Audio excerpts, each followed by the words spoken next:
What's going on, dividend chasers? It's the Dividend Bloodhound here with another investing episode.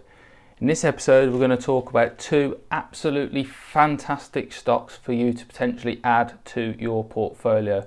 Both of these stocks are tech companies. They're pretty much propping up the SP 500 and the Nasdaq at the moment, and they have literally just in the last couple of days completed the V-shaped recovery that everybody was talking about, and they're one of the only companies out there, one of the few companies out there that have actually done that.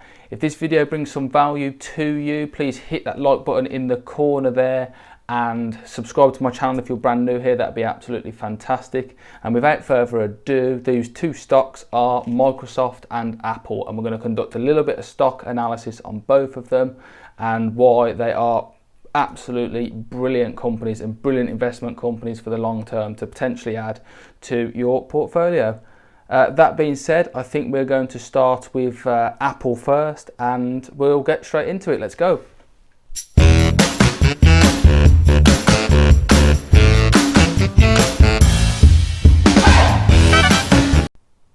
What's going on, guys? Welcome to the analysis part of this video. As I said, the first stock we're going to look into is Apple. Everybody absolutely knows this company. You can see the V-shaped recovery there that I was talking about. It's taken them like 2 months to get back to where they were based on what's going on in the world right now. That is absolutely incredible. Huge diverse range of products. They got the iPhone, the iPad, the MacBook, all of these computer-based products. And I did a little bit of research, and basically I found that the AirPods, which are the little earpods that you can get and buy for your phones, the wireless ones, if that company and if that was made into a company, just the revenue from that, it would easily make the SP 500 on its own. Global company, sells its phones, especially its phones, which is its main revenue driver, to all over the world. Nearly every country in the world will have somebody with an iPhone in it. I absolutely am certain of that. Anyway, let's have a look at a few fundamentals. So, ticker is APPL. They have a market cap of $1.38 trillion. Yes, you heard that right, that's $1 trillion. A PE ratio of 26.75, revenue of $260 billion, earnings per share of $11.89, and a dividend yield of 1%. However, based on the increase in price in the share price, this isn't too bad a thing to have happen at the moment. They can't increase the dividend quick enough to keep up with the increase in share price. That being said, they have a net income of $55 billion, which is more than most companies ever make, period, even as in revenue, not profit. And they have been raising their dividends for 7 years. Found this out on marketbeat.com. And then lastly, I'll just check here, they've been raising their dividends and growing them. The 3-year growth rate is 11.23%, which is pretty good.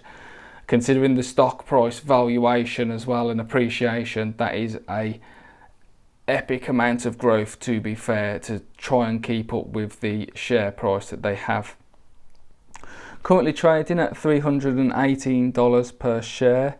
Mid-crisis all the way down to 225. That would have been an absolutely excellent time to buy in. You'd have been waiting till back to October 19 for a similar price, and it's now recovered back to where it was, which is pretty good. As I've already said, I absolutely adore this company. I really want to add more to my portfolio. What's going on again, guys? Welcome back to the real world. Apple then, what an absolutely fantastic company. Years and years of revenue growth now and profit growth. They make more money and have more money in their company than a lot of countries out there. I read online that they've got more cash reserves than Switzerland, which is really saying something. We know how wealthy Switzerland is, and they've got so much money in the bank in terms of cash. They can actually go out there and acquire companies like BMW, whole basically. BMW is a big company and isn't isn't exactly a small share price itself, and Apple has got the money in cash to buy that company. It's absolutely incredible. Got such a diverse range of products and very, very dedicated fans out there. If you've got an Apple product, you tend to have more than one. I think I at one stage had a MacBook, my iPhone, an iWatch. You just because they link up so nicely, one thing flows into another. And I wouldn't be the only person doing that. And there's dedicated people that stand outside stores and buy, like this fandom thing, they stand outside and become the first ever to buy a brand new iPhone. And that sort of culture fostered by Apple is absolutely brilliant for the company and brilliant for their long-term revenue and profits.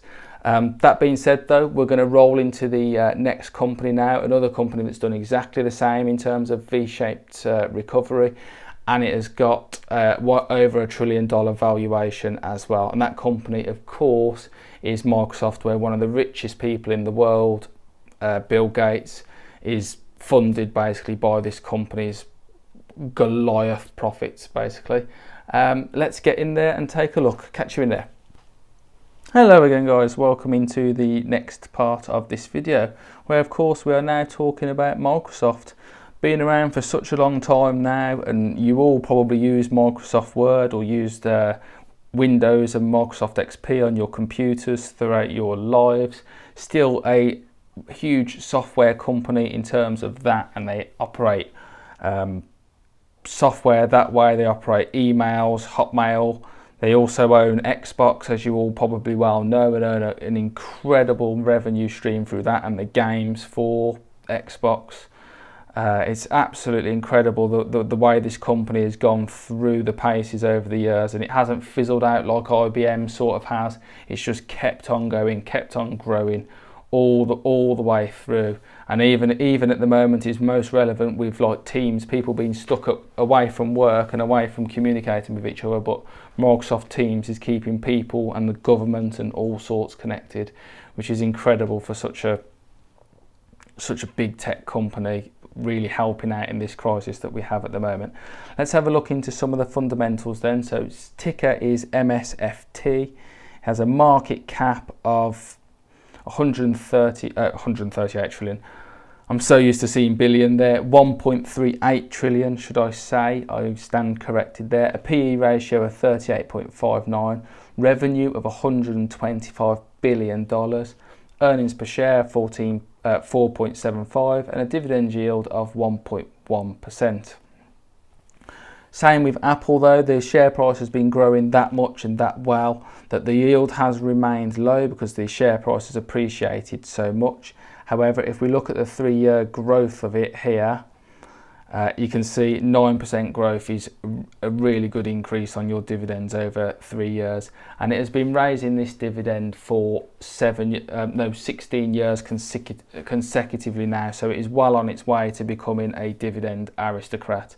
And just a side note there, Apple has been raising its dividends for 7 years, so it's a little bit behind Microsoft in terms of the raising of their dividends.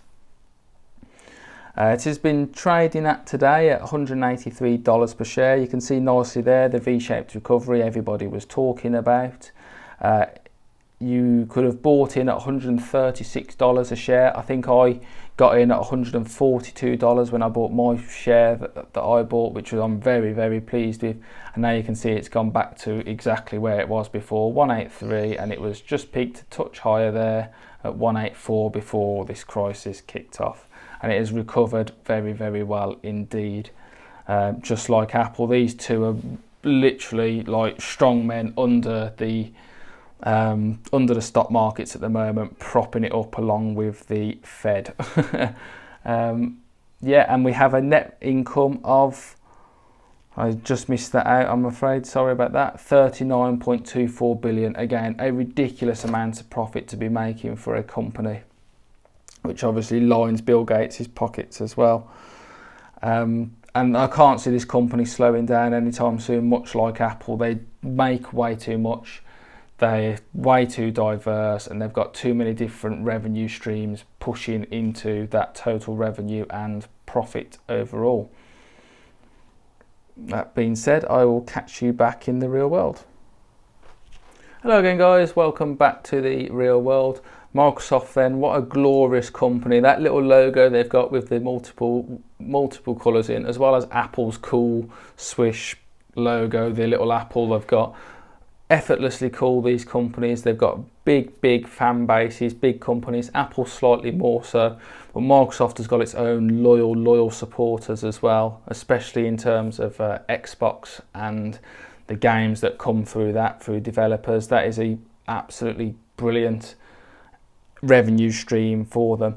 It's so hard to choose between these companies, which is ultimately why I have both in my portfolio. My Microsoft position is bigger at the moment, and that I chose Microsoft based on I could only afford one at the time, and I had to choose one or the other. I went with Microsoft because the price was lower and the amount that I stood to make would have been slightly more than it was with Apple. But I could have easily spent my few £100 on Apple shares as well and be equally as happy. The dividend yields are very similar. Their growth potential is very similar. Microsoft just edges it for me based on why I bought it in the first place, because I could make slightly more money. But overall, I think Apple has got slightly more potential in the longer term and will still remain relevant for the much longer term. And you can see that in the revenue difference. Microsoft had 125 billion, whereas Apple is 260 billion, and they're looking at getting into cars as well potentially, and offering AI glasses. I know Microsoft is obviously R&D in an awful lot of stuff as well, but Apple's fandom for those wearable technology and an Apple car potentially could just kick that company into literally another world. Imagine an Apple car versus a Tesla in terms of coolness. That is something that's a long way away. Tesla have got that nailed down at the moment, but it's something I'm pretty sure Apple have been looking at it. And that being said, yeah, I can't really choose between them. I'll leave it to you to make your own decision. I edged with Microsoft, but I would completely understand if somebody said Apple as well. So I think we're going to leave it there for this video, and I will see you in the very next one. Please hit that like button if you're still here and you haven't liked it yet. That would be great. And subscribe if you're brand new here, and don't forget to tick that notification bell as well. That would be absolutely fantastic. See you in my very next video. Goodbye.